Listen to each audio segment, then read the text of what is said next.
đây thì gia công được mọi chi tiết luôn. Các loại cột nhà là rất phù hợp, chiều dài máy lên tới 5 mét để với cột nhà lên gia công rất là tốt.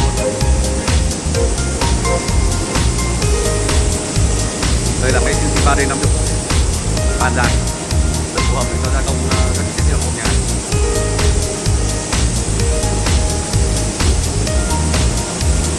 Máy có 2 vùng nạp vôi. Bên này đang một nhà ở bên kia chúng ta có thể làm cái độ khác.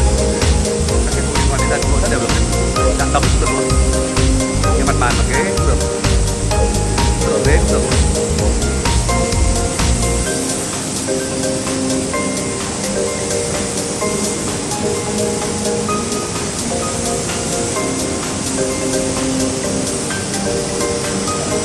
Đây bên này là cái mặt bàn thứ hai, chúng ta có thể gá cho cái phôi chạm tấm đều được.